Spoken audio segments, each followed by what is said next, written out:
시사해설 시간입니다. 여러분 혹시 요즘 뉴스를 들으시다가 좀 혼란스럽다고 느끼신 적이 있으신가요? 지난 6년 동안 우리가 들어온 소식들은 부채, 적자, 리세션 등 부정적인 것들이 대부분이었습니다. 그런데 최근에 좀 갑작스러운 느낌이 들 정도로 모든 것이 변하고 있죠. 오일가 하락, 그리고 성장률 상승, 고용 증가 등 긍정적인 소식들이 들리고 있습니다. 무엇이 과연 얼마나 변화되고 있는 것인지, 또 미국의 미래는 어떠할 것인가 하는 질문들이 당연히 따라올 수 있습니다. 마침 주요 연구기관들이 제시한 미국의 장래에 대한 기고문들이 있는데요. 오늘 이 시간에는 이 기고문들을 여러분께 소개를 좀 해드리고자 합니다. 여러분께서 가지고 계신 의문에 대한 부분적이나마 그 해답을 드릴 수 있을 것으로 또 기대를 하기 때문입니다. 자, 김정일 해설위원 나오셨는데요. 어떤 기고문들이고 또 이 연구에 대한 결론이 무엇인지 먼저 좀 소개를 해 주시죠. 네, 오늘 소개해드릴 기고문이 워싱턴 포스트에 게재된 겁니다. 지난 주말에. 제목이 이제 America on the way up 이렇게 되어 있어요. 그러니까 뭐 우리말로 하면 미국이 뭐 뜨고 있다 뭐 이렇게 해석을 하면 될까요? 그 저자가 이제 우리 귀에 익숙한 사람입니다. 데이비드 페이트리어스. 사성장군이고 CIA 국장을 역임했고. 네. 지금은 이제 KKR Global Institute라는 그 연구기관의 체어맨, 의장으로 이제 지금 재직을 하고 있죠. 그 다음에 이제 공동 저자가 있는데, 마이클 오헨런이라는 사람인데, 이 사람이 바로 그 유명한 브루킹스 인스티튜션, 국제문제연구소 소장으로 되어 있는 그 두 사람이 이제 공저를 한 겁니다. 이제 브루킹스 인스티튜트는 뭐 여러분 잘 아시는데 미국에서 가장 오래된 띵크탱크 중에 하나죠. 그렇죠. 이 사람의 이제 그 노선은 중도적이다, 약간 진보적이다, 이제 이런 색채를 가지고 있고, 이 브루킹스가 이제 그 헤리테이지 파운데이션은 굉장히 보수적인 시각을 가지고 있는 또 유명한 연구기관이죠. 그러니까 이 양자가 쌍벽을 이루고 있는데 미국에 이 한쪽에서 이제 한 얘기입니다. 기고문에 이제 그 나와 있는 미국의 장래에 대한 전망인데 결론을 말씀드리면은 제목에서 나온 식으로 미국이 뜨고 있다 이제 이런 얘기예요. 그래서 21세기는 미국의 세기가 될 것이다 이런 결론입니다. 근데 이제 서론 부분을 말씀드리면은 현재 이제 미국의 현실이라든가 현재 상황을 이제 정리를 하고 있는데 한 두 가지입니다. 첫째로는 이제 그 긍정적인 요인들, 단기적인 것들. 그러니까 지금 뭐 실업률이 계속 떨어지죠. 경제 성장 계속 지속되고 있죠. 미국의 적자도 큰 폭으로 줄었단 말이에요. 또 무엇보다도 그 부채, 뎨도 많이 줄지 않았어요. 그다음에 가솔린가가 내려가고 있고. 그렇죠. 이러니까 이제 국민들의 그 호주머니 사정, 부채도 많이 줄었단 말이에요. 크레딧 카드 같은 거 이런 거. 그다음에 이제 소비자들의 그 컨피던스, 자신감이 크게 상승했단 말이에요. 이거는 결국 이제 소비하고 이어진다 이제 이런 결론이죠. 그다음에 이제 부정적인 요인이 있는데 그거는 중산층들이 지금 허약해지고 있다. 이 얘기는 뭐 요새 계속 나오죠. 그다음에 이제 정치권의 그 대결이 너무 극심하다 그런 얘기죠. 타협들 안 하고 계속 싸운다 이제 이 얘기고, 국내 문제로는 뭐 이민 개혁 문제, 의료보험 시행 문제 뭐 이런 얘기들을 지적하고 있고, 국제 문제로 이제 큐바 문제, 이란, 시리아, 뭐 아이시스 이런 얘기들 이제 다 지금 굉장히 중요한 현안 문제들이죠. 그다음에 이제 이 기고문에서 지적하고 있는 것은 미국의 동맹국들에 대한 현황을 얘기를 하고 있어요. 그래서 유럽의 여러 나라들, 네. 또 동아시아 지역의 여러 나라들이 지금 경제가 좋지 않단 말이에요. 국력이 계속 떨어지고 있고. 그러니까 이게 이제 우리의 동지도 되지만은 우리 시장도 되잖아요. 그러니까 이쪽이 허약해지는 거, 이게 이제 문제로 지적을 하는 것이죠. 또 이 나라들이 안고 있는 인구 상승의 문제라든가 이민의 문제라든가 이런 것도 이제 지적을 하고 있습니다. 결론은 미국이 지금 현재 지구상 어느 나라보다도 모든 좋은 조건을 다 가지고 있다 이런 얘기예요. 객관적으로 네. 팩트들을 종합할 때. 그래서 어떻게 되느냐, 앞으로 최소한도 20년에서 30년은 또 beyond 그 20년 30년이 최소한도고 그 이상으로 그렇게 될 가능성이 더 높다는 것이죠. 미국이 최고의 최강국의 위치를 계속할 것이다 이런 결론이에요. 그런데 조금 더 좋은 사실이 있어요. 뭐냐면은 북미 대륙 전체를 얘기하는 겁니다. 미국이 이렇게 상황이 좋지만은 여기다 곁들여서 캐나다하고 멕시코, 우리하고 국경을 맞닿고 있는 나라들이죠. 그렇죠. 대국들이죠. 다 큰 나라들인데 이 3자가 동반 성장을 한다는 거예요. 그렇군요. 그래서 네. 결과적으로는 북미 대륙이 전성기를 맞게 될 것이다. 이런 얘기예요. 그 근거로는 지정학적으로 봐서 이 3자가 국경을 맞대고 있는데 이 3자가 뭐 전쟁을 할 확률은 거의 없잖아요. 전쟁 안 하죠. 그다음에 외부 침략도 여기를 들어와서 친다는 게 쉽지 않단 말이에요. 그러니까 안정돼 있죠. 그 군사적으로도 안정이 돼 있고, 그다음에 인구가 충분하잖아요. 네. 그다음에 에너지가 지금 뭐 많지 않습니까? 그렇죠. 미국도 캐나다도 멕시코도 다 뭐 많단 말이에요. 또 에너지뿐 아니라 천연 자원도 풍부하단 말이죠. 그다음에 제조업을 굉장히 그 상승시킬 수 있는 인력이라든가 기술이라든가 이런 게 충분히 있다는 것이죠. 그래서 따라서 산업 경쟁력이 굉장히 높아질 것이다. 또 기술의 발전이라든가 제도의 개혁이라든가 이런 것도 지금 잘 진행이 되고 있다. 그다음에 이제 뭐니 해도 중요한 게 군사력이죠. 군사력은 미국의 군사력을 앞으로 따라잡을 싸우는 당분간 없을 것이다. 이런 얘기예요. 따라서 20세기를 우리가 America Century라고 불렀다면은 21세기는 North American Century, 북미의 세기가 될 것이다. 이런 전망을 이제 하고 있습니다. 그렇군요. 이 말씀해 주신 결론, 뭐, 일단은 듣기에 아주 기분이 좋은데 말이죠. 그렇죠. 네. 예, 당연히 근거가 있는 결론 아니겠습니까? 어떤 근거에서 나온 결론인지요? 뭐, 유명한 연구기관이니까 뭐, 여러 가지 이제 그 객관적인 이제 팩트들을 놓고 얘기를 했는데, 몇 가지만 말씀드리면 이런 얘기죠. 미국이 이제 제일 우선 중요한 게 오일하고 지금 내추럴 가스입니다. 그러니까 이게 이제 새로 생긴 현상이지만은, 미국이 사실상 지금 최대의 에너지 생산국이라는 것이죠. 그다음에 캐나다에도 뭐 무진장한 에너지가 있지 않습니까? 석유가 있고 멕시코도 만만치 않단 말이에요. 그러니까 지금 이제 에너지 어리나에서, 그러니까 에너지 산업계에서는 이 3자가 합하면은 최대의 중요한 플레이어가 될 것이다. 지구상에서. 그러니까 지금까지 중동이 이제 그 오펙이라든가 이쪽이 그 산업 에너지 가지고는 최대의 플레이어 아니에요? 네. 앞으로는 북미 대륙이 될 가능성이 있다. 이제 그런 얘기를 하는 거예요. 왜냐하면 여기 저장량이 충분하고 생산량이 엄청나니까. 두 번째는 미국의 그 manufacturing 우리한테 굉장히 큰 약점이었잖아요. 이게 다 빠져나가고 그래가지고. 그런데 지난 2년 동안 수십만 개의 잡이 이미 창출이 됐다는 것이죠. 그다음에 또 중요한 것은 멕시코입니다. 우리하고 바로 국경을 맞대고 있고 뭐 인구 막내도 많고 그런데 멕시코가 중국이라든가 다른 아시아 나라에 보다도 전 제조 산업 분야에 걸쳐서 경쟁력이 높다 이런 얘기예요. 멕시코의 임금도 적절하고 기술도 있고 인력도 충분하다는 것이죠. 그러니까 앞으로는 이런 식으로 되면은 지금 우리가 월마트에 가면은 메이드 인 차이나가 잔뜩 있지만은 메이드 인 멕시코가 가득 차는 네. 날도 있을지 모르는데 이제 그런 얘기를 하는 거예요. 그다음 세 번째는 하이텍이죠. 기술이니까 항공 분야, 뭐 제약 산업, 뭐 컴퓨터 이런 거 최고의 기술은 계속해서 우리가 유지할 것이다 이 얘기예요. 그다음에 이제 국내 문제로 들어가서 연방 적자 문제. 우리 적자가 아직도 이제 크지만은 그러나 지금 현재 GDP의 3% 이하로 이제 컨트롤을 하고 있거든요. 그러니까 이게 굉장히 중요하죠. 그다음에 부채. 우리가 뭐 이 부채, 국가 부채 얘기는 뭐 굉장히 많이 했죠. 이 시간에도. 그런데 이게 지금 GDP의 75%로 안정세를 잡았어요. 그러니까 그동안에 리세션이 왔고 내피을 하고 지출을 줄이고 좀 고생을 했지만은 이게 안정세를 잡았단 말이에요. 그런데 어젠가요 제가 오바마 대통령이 예산안 설명드릴 때 앞으로 적자를 GDP의 2.5% 정도로 내린다 그 얘기를 했단 말이에요. 가능하다는 거죠. 그다음에 국가 부채도 지금 75%, 73%까지 내려간다는 거예요. 네. 그러니까 오바마가 얘기하는 거는 2025년 정도 되면은 지금 현재 75지만은 73.3 정도까지 내릴 수 있다. 그 중산층에 대한 지원을 이런 거 충분히 하고도 73%는 내릴 수 있다. 그렇게 이제 계산을 했단 말이에요. 그러니까 이건 굉장히 긍정적인 거죠. 그 다음에 이제 우리 각자들 가지고 있는 크레딧 카드 빚이라든가 이제 은행에 뭐 돈 꽂아 쓴 거 이런 거 가계빚도 굉장히 많이 내려가서 현재 리세션 전 수준까지 내려갔다는 거예요. 우리 국민들 개인당 그렇군요. 빚이. 네. 그러니까 그게 무슨 의미냐. 빚을 많이 갚았으니까 소비를 늘릴 것이다 이거죠. 소비가 늘어나면 뭐 좋은 거죠.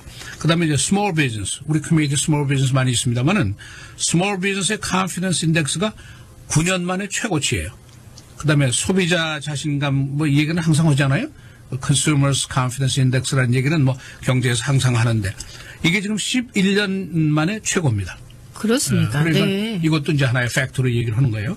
그다음에 범죄율, 뭐 시카고에 범죄가 많습니다만은 전국적으로 보면은 30년 만에 최저치를 지금 기록하고 있다 이거죠.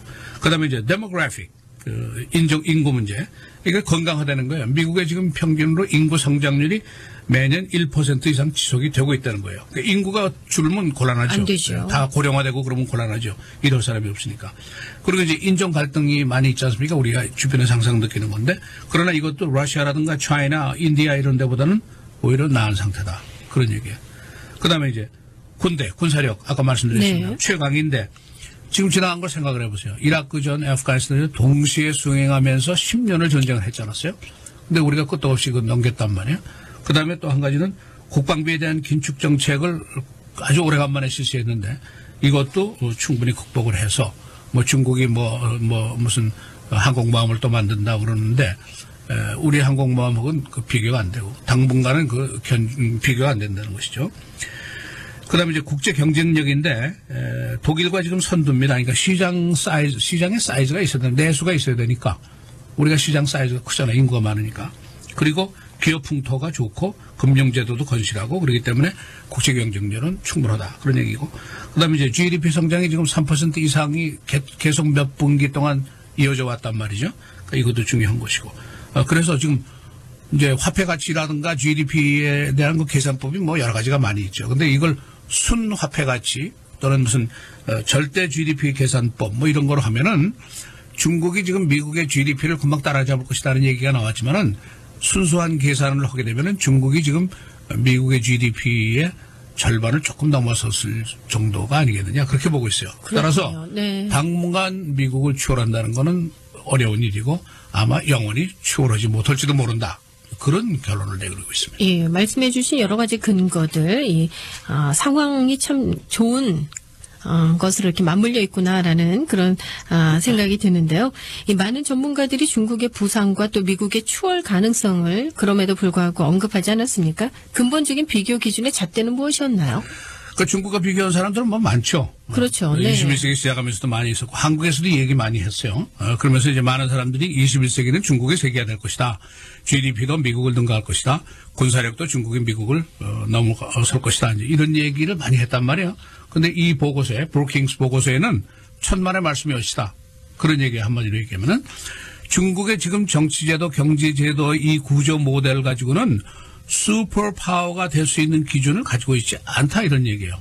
그러니까 중국 앞에 지금 굉장히 많은 난관들을 지적을 하는데 지금 현재 돈을 버는 것이 주로 저임금 노동력 가지고 많이 벌잖아요.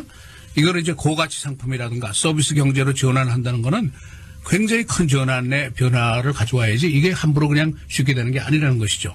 그다음에 이제 중국이 안고 있는 그 폴루션, 오염관계, 커럽션, 부패. 네. 이건 부패가 있으면은 나라가 발전할 수가 없죠.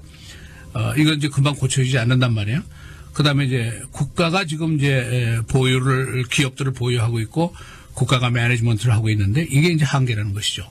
그러니까 자유경제, 시장경제라는 게 그게 쉬운 게 아니란 말이에요. 전반적으로 다 모든 조건이 맞아야지 이게 가능한데 지금 중국이 이제 정치적으로는 자본주의, 공산주의고 경제적으로는 자본주의다 그렇게 얘기를 하는데 이 경제적인 자본주의도 이게 제한적이란 말이에요. 나라에서 컨트롤 지금 다 하고 있으니까 이거 가지고는 한계가 있을 것이다. 그런 분석이에요. 그리고 만일 중국이 일시적으로 또는 숫자상으로 GDP를 미국으로 추월한다고 하더라도 그런 일이 있다고 하더라도 미국이 21세기 말에는 금방 또 중국을 추월하는데 별 문제가 없을 것이다. 왜? 지금 그들이 가지고 있는 경제, 정치 제도 가지고는 도저히 슈퍼파워는 할 수가 없는 것이다. 이제 그렇게 결론을 내리고 있습니다. 예. 자, 그렇지만 또 미국 앞에 여러 가지 난관들이 없지 않아 있을 텐데요. 어떤 난관들이 있을 수 있을까요? 이제 쭉 나온 얘기들인데 미국의 도전거리가 많죠. 이민개혁, 우리가 지금 불법 시민이 1,200만 명 웬만한 나라가 사이즈가 여기 있는데 이걸 어떻게든지 해결해야죠. 그다음에 미국의 그 교육제도에 대한 개혁을 해야 된다는 거예요. 너무 불균형이라는 것이죠. 그러니까 지금 우리가 무슨 최고의 아이비리그의 대학들이 있고 전 세계의 유학생들이 여기 와서 수십만 명이 공부를 하고 가고 있지만은 시카고 남부 지역에서 공립학교 50개나 문을 닫을 정도란 말이에요. 최저의 교육제도도 우리가 가지고 있단 말이죠. 그러니까 이걸 균형을 어느 정도 갖춰야 된다. 그렇지 않으면 일반 시민들, 국민들이 동등하게 균형 있게 잘하지 못한다 이런 얘기죠. 이걸 반드시 고쳐야 된다 이거예요. 그다음에 뭐 요새 매일 나오는 얘기죠. 중산층, 저소득층의 임금을 올려야 되고 소득 불균형을 해소해야지 건전한 중산층이 없으면은 제 아무리 뭐 해도 발전 못한다 이런 얘기죠. 또 이제 범죄율 더 내려야 된다는 얘기를 하고 복지제도 개혁 얘기, 뭐 세금 개혁 얘기는 뭐 정치권에서 항상 하는 얘기인데 만약에 이거를 제대로 하지 않으면은 한 50년 후에는 적자라든가 이런 게 악화돼서 걷잡을 수 없이 된다 그런 얘기예요. 그러니까 다시 얘기하면은 소셜 시큐리티, 메디케어, 메디케이드, 웰페어 이걸 빨리 새로운 거로 고쳐라 이거죠. 뭐 새로운 기발한 아이디어가 나와야지 지금 이 시스템 가지고는 오래 못 간다는 거죠. 벌써 뭐 파산할 것이다 하는 얘기는 나온 지가 오래됐죠. 그다음에 이제 인프라스트럭처 개선 얘기도 요새 나오는데 국제 경쟁력, 경제 경쟁력을 키우려면은 컴퓨터로 새로 하고 도로도 새로 하고 항만도 새로 하고 수송도 새로 하고 이거 해야 된다 이제 이 얘기죠. 그다음에 이제 ISIS, 이란, 러시아 이제 이런 적대적인 그 외부 세력도 문제가 있고 그다음에 이제 정치권 개선 문제도 굉장히 중요한 도전거리로 얘기를 하고 있어요. 너무 지금 양극화돼 가지고 협조들 못 하니까 그러니까 지금 미국의 장래가 그렇게 나쁜 게 아니라는 거죠. 이 보고서는. 그러니까 우리의 장래가 밝으니까 정치권에서도 좀 긍정적인 생각을 가지고 논리적으로 긍정적으로 중간치 타협부터 빨리빨리 좀 정리해라. 네. 끝까지 이렇게 대결로 가서는 도저히 발전할 수 없다. 이제 그런 얘기를 하고 있습니다. 이 브루킹스 인스티튜트는 앞에서 말씀드린 대로 보통 중도적인 시각을 가진 연구소다. 굉장히 권위 있는 연구소죠. 그런데 이제 일부에서는 좀 진보적인 색채가 있다. 그런 그 평가를 하는 것도 있습니다. 그 대신에 이제 헤리테이지 파운데이션은 굉장히 보수적이죠. 그러니까 만일 헤리테이지 그 파운데이션에서 지금 이런 보고서를 냈다면은 좀 다른 시각이 결론이 나올 가능성도 있죠. 그러나 이제 지금 제가 말씀드린 것 중에서 객관적인 숫자들이 많이 있잖아요. 팩트들이 많이 있잖아요. 네. 무슨 GDP의 성장이라든가 무슨 부채 비율이라든가 이런 거. 그런 거는 사실이란 말이에요. 그렇죠. 뭐 어떻게 움직일 수 없는 사실이니까. 그러니까 이제 결론적으로 지금 미국의 장래는 밝다. 21세기는 미국의 세계가 될 것이고, 미국이 지금 way up, 뜨고 있다. 네. 그런 그 보고서를 썼습니다. 그 미국에 우리가 살고 있다는 것. 그렇죠. 다 우리가 예. 여기 다 그렇습니다. 듣기만 해도 기분 좋은 소식이에요. 이 아침에 말이죠. 그렇죠. 네. 자, 오늘 시사 해설 시간에는 주요 연구기관들이 제시한 미국의 장래에 대한 기고문들을 종합 정리해 드렸습니다. 오늘 소식 들으신 우리 청취자 여러분들께서도 좀 모처럼 만에 아주 기분 좋은 그런 아침, 예, 예, 맞으실 수 있으실 것 같은데요. 자, 어제 아주 기록적인 일이 있었습니다. 네, 어제, 죄송합니다. 예. 어제. 눈 때문에 고생하셨죠? 네, 눈 때문에 뭐, 도저히 아침 시간에 도저히, 지 동네 눈이 다 우리 집 드라이브웨이에 쌓였어요. 바람이 그쪽으로 불어가지고. 눈폭풍 때문에? 예, 그렇죠. 어떻게 또 공교롭게 바람이 그렇게 불어가지고, 뭐, 자동차가 지붕까지 다 눈이 덮였어요. 그러니까 뭐, 예. 제 힘으로는 어떻게 할 수가 없죠.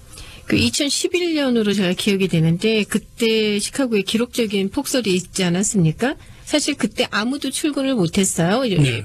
그 소식이 있었기 맞습니다. 때문에 저희 직원 중에 한 분은 방송국에서 밤새워 주무시고 그 다음날 방송을 준비하셨지만 다른 직원들은 출근을 못했는데도 당시 출근을 하셨던 딱 한 사람이었거든요. 그 눈바람을 뚫고 출근을 하셨었는데 어제는 정말 네. 초유의 사태가 발생을 했어요. 그 11년이면 뭐 얼마 전입니까? 4년 전이니까. 네. 그때만 해도 제가 근력이 좀 있었는데. 예. 그런데 근력이 있어도 못 나오겠더라고요. 워낙 그 눈이 예. 많이 쌓이니까 뭐 제 키만큼 쌓여야 되니까 어떻게 할 수가 없어요. 어제 때문에 같은 이유로 출근 못하신 분들 그리고 비즈니스 오픈 못하신 곳이 네, 많이 있었다는 소식입니다. 네. 그렇습니다. 이 김정일 해설위원의 방송 경력이 한 40년 되시죠? 그렇죠. 네. 감기로도 결근하신 적이 없고 어떤 날씨 천재지변으로 네. 결근하신 일이 없는데 여하튼 초유의 일이었습니다. 어제 첫 결근이었던 것 같아요. 제가 이때까지 뭐 다른 상은 못 받았지만 개근상은 계속 받았는데 네. 어제 금년에 개근상 1월 달부터 틀렸네요. 예, 네. 역사에 기록될 만한 죄송합니다. 날이었던 거는 분명한 것 같습니다. 자, 이 블랙 아이스 존이라 그러죠. 이 날씨가 또 추워졌기 때문에 눈이 얼어서 곳곳이 미끄럽습니다. 여러분 이번 한 주 계속 좀 각별히 주의를 하셔야 될 것 같아요. 네. 예. 자, 김정일 해설위원과 함께한 시사 해설 시간이었습니다. 수고하셨고요. 내일 다시 뵙도록 하겠습니다. 고맙습니다. 감사합니다.